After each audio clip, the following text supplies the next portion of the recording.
Mr. Chairman, I ask unanimous consent to enter the record this letter from Dave Ross, the Executive Vice President of Veola, a water, energy, and waste recycling company. This letter shares recommendations on how to address PFAS management and shares results from a May 2025 test of their incinerator in Port Arthur, Texas, my congressional district, which the test showed their incinerator destroyed 99.999% of PFAS contaminated waste.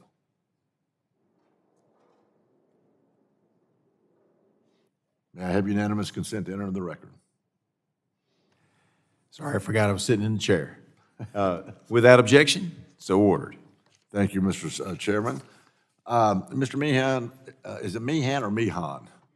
H is silent. Meehan was my next guess, yeah.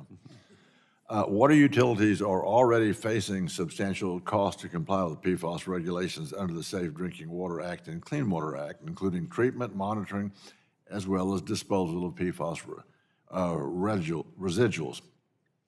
How would, going back on your law training now, how would subjecting these same utilities to CERCLA liability for PFAS on top of already existing compliance obligations, how would that affect water affordability, particularly in small, rural, and disadvantaged communities?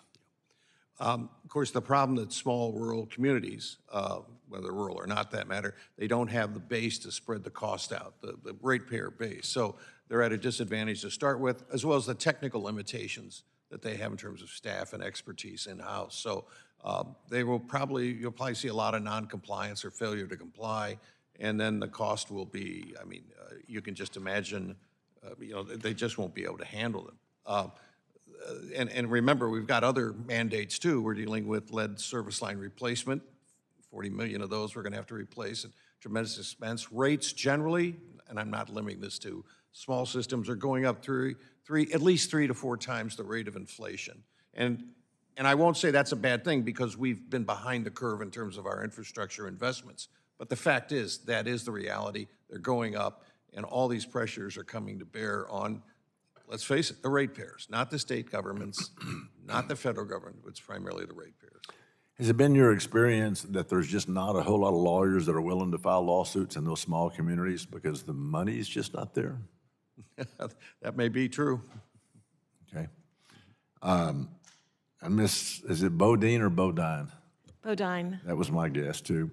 So I'm going to come to you with the same question. Small communities where they really can't afford to do that, what's the answer there? The answer, it's a chronic problem, whether you're dealing with PFOA, or anything. And the answer actually is getting operators there who can manage the system, because frankly, in smaller communities, they can't afford to pay the operators enough to stay, and so there's a lot of turnover, and so you have a lot of issues because they're just not being operated properly. And I didn't read your bio. Are you an attorney also? I am an attorney, yes. Okay, so we've got at least 2 attorneys on the panel, maybe 3. Okay. I'm a recovering one. And we've got a mom that's got the most important role. She's raising children. So thank you for being here. Ms. Wodan, I'm going to come back to you. So we're now hearing how some state and local governments are reportedly pausing PFAS sampling programs to avoid discovering contamination that would then trigger CERCLA obligations. Do you think more state and local governments will follow suit without changes to CERCLA, or how would that affect, and if so, how would that affect environmental transparency? So that's an interesting question. I had not thought of that. You're saying that they're not looking for it because if they find it, they're worried about liability. I believe that's what you just said. I think that's the case. And that actually can increase risk instead of reducing risk. So. And that's another unintended consequence of the very, very broad liability created by Superfund. Whereas, I think people here today have talked about there are other statutes. Okay.